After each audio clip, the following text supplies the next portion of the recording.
Bright Ellery stepped down from the 4 o'clock stage at Loring Junction with the plain traveling trunk she had bought with the last of her dead sister's savings, and the small woven basket of one baby dress and one hymnal her Ohio orphanage matron had put in her hand at 17, and she heard the man she had come to marry ask, in front of the porch of the depot, where is her father to bring her out? The porter said, "Sir, the letter said she was an orphan." The man said, "I told the agency I would take a girl with references from family.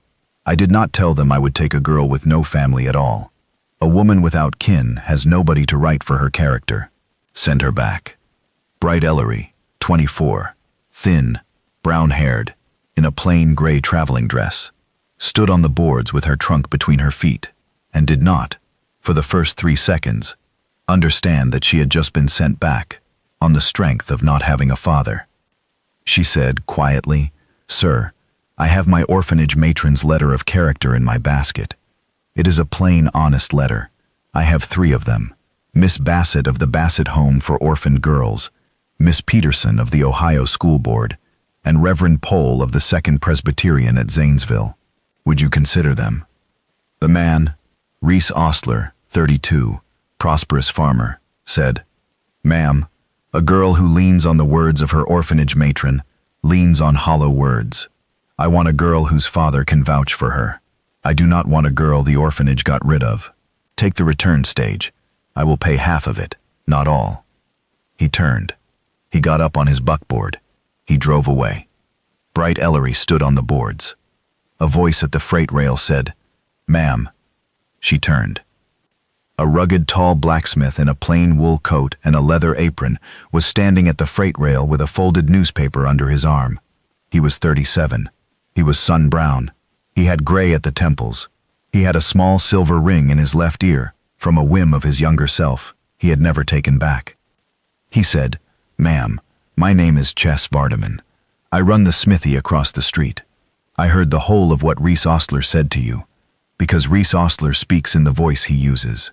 I would like to speak to you plainly, if you would allow it, on the porch of the mercantile across from my forge. I would not press you in the depot yard. Please walk with me 100 yards. Bright Ellery said, "Sir." Ches Vardaman said, "Ches." She said, "Bright."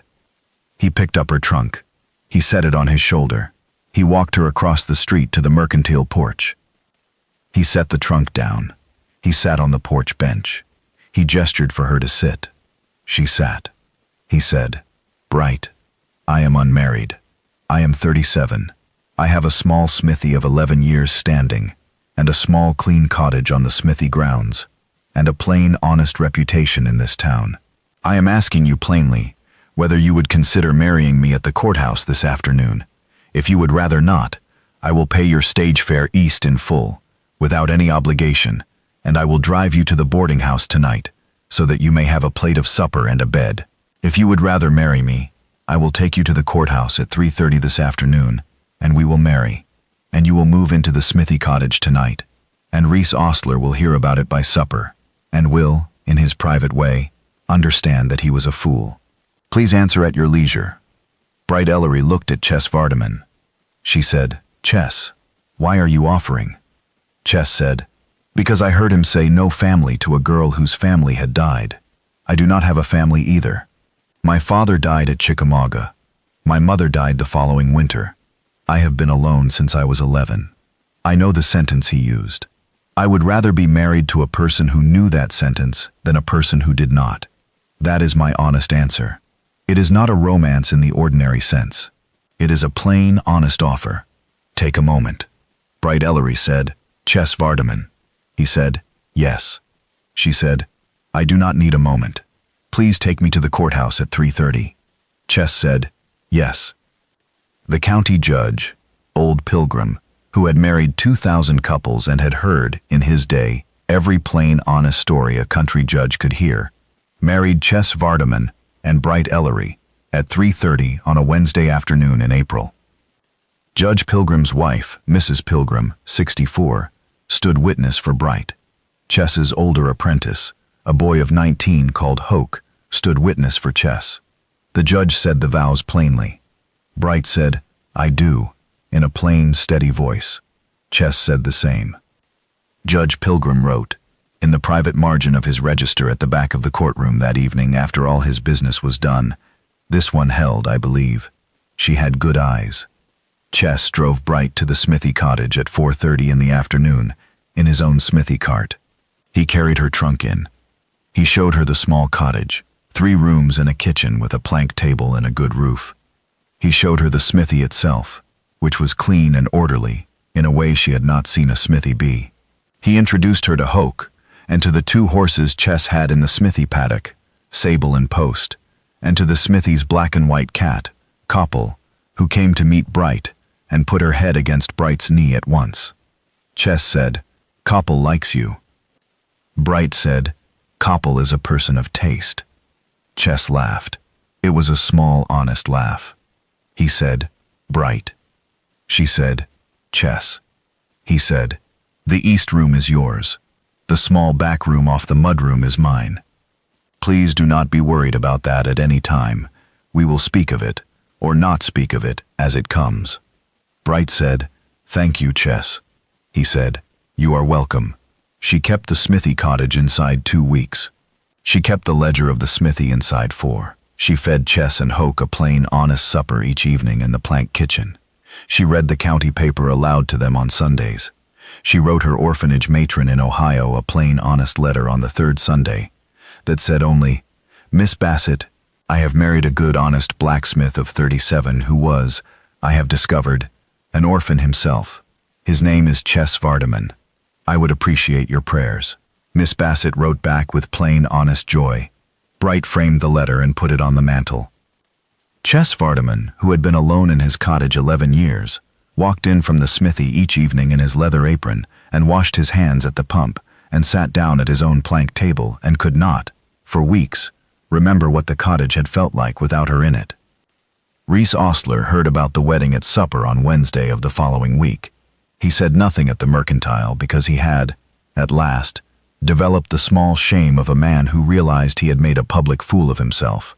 He was, by June, sending his own supper business to the boarding house across town because the mercantile counter had learned to say Mrs. Vardaman's account in his private hearing, and he did not, any longer, like to hear it.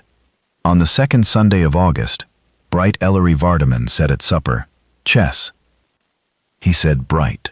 She said, "May I say a plain thing?" He said, "Yes." She said, "I have known you 4 months. I have known you as a plain, honest man.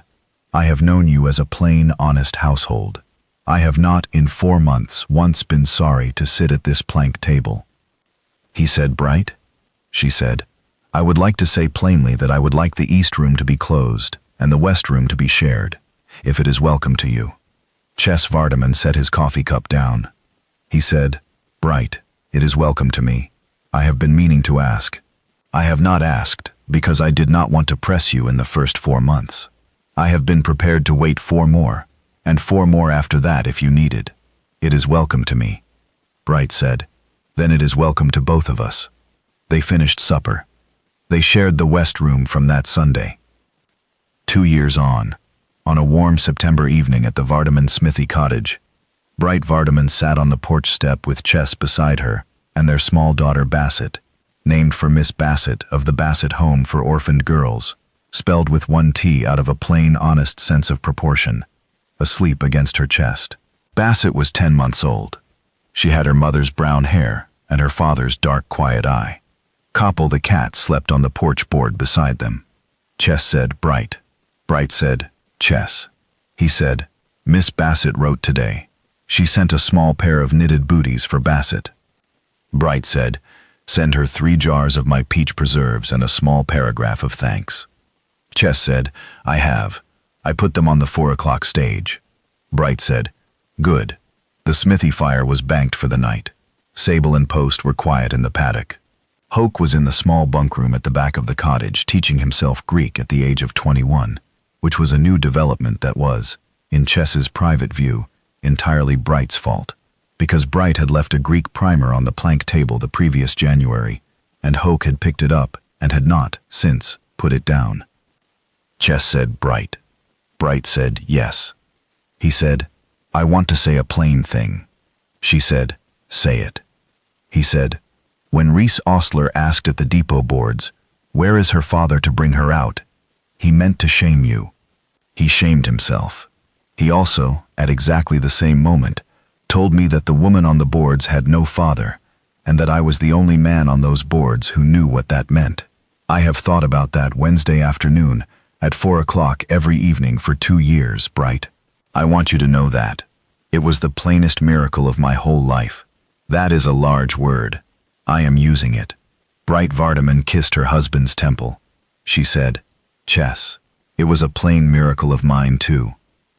And Bright Ellery Vardaman, who had stepped off a 4 o'clock stage at Loring Junction with a plain traveling trunk and a small woven basket of one baby dress and one hymnal from her Ohio orphanage matron, put her cheek against her husband's shoulder and understood that the good slow country had, in its good slow way, put the wrong man on the depot porch at 4:15 so that the right man across the street at his freight rail could hear him say the wrong word, and had, on the strength of one plain honest word, said at a plain honest depot, given 2 plain honest orphans of 37 and 24, the whole rest of a household at the Smithy cottage, neither of them had known was quite there for the taking. And so it had been.